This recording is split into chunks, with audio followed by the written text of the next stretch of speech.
adults, the parents and professional counsellors. The problems I find with that at-home test is you don't have the professionals involved. You need professionals involved. These two gentlemen are professionals, and we still see what's happened. The parents have to know how to cope with it. And it shows that any kid can be involved in this, you know, and your daughter of all kids is obviously very well educated. And as she said last night, I said, do you mind if I talk about you? And she said, no, not a problem. And I said, well, what's happening with your mates? As soon as the opportunity arises to use a drug, they will try it. They'll experiment. Every kid will experiment. And the opportunity is likely to arise. Graham was trying to say that I say it's okay to drug test carte blanche. I do not. I'm an expert. I know what's going on. So I use it as a last resort after I've tried to get the truth out of them. I've tried to communicate. I guess what I'm saying, Richard, is that your particular peculiar situation with your daughter really helps the case of this particular company who are looking at following what's happening in Scotland and in the States. What they should be doing is having a booklet about how to intervene properly.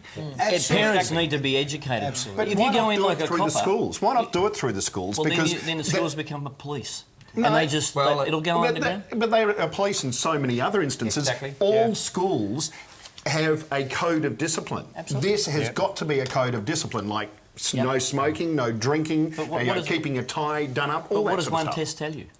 One test didn't tell me that my daughter was a drug addict. No, one test told me that she was actually passively smoking. Exactly. It's all about what happens next. And that's the point. If you get counsellors in, professional counsellors in, which you can't if you do the drug test at home. Because it's very unfair to put that on the teachers to do that, isn't it?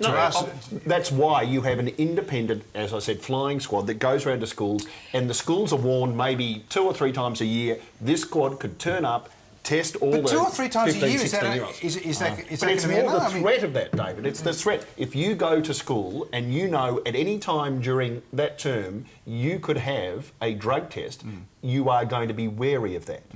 And that helps behaviour. Does that work, do you reckon?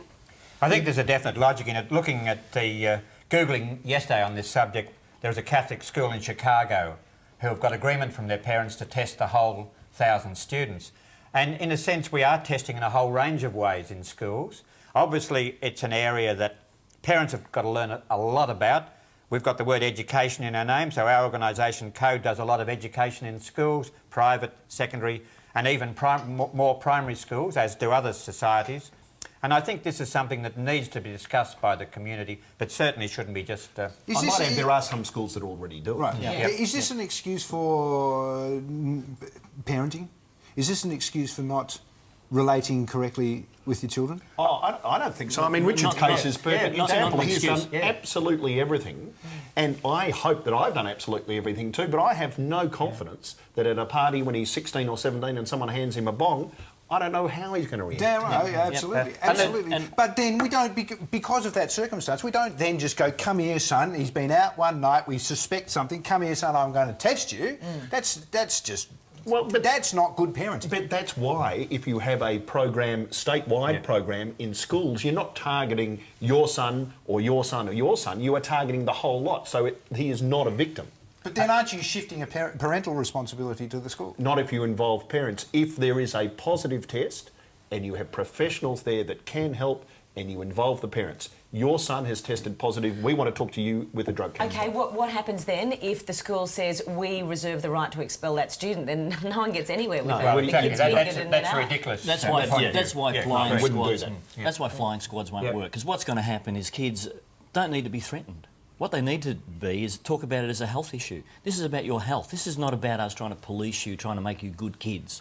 What we're trying to do is better inform you. We've got too many double standards in our community. We give children alcohol.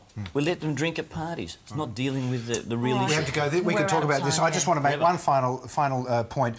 As Andrew wrote in, remember, any drug test without the consent of the tested is a violation of international human rights. Oh, here we go. That's a whole extra argument. Right, thank you, gentlemen. Thanks, Graham, Nick and Richard. Great to have you in.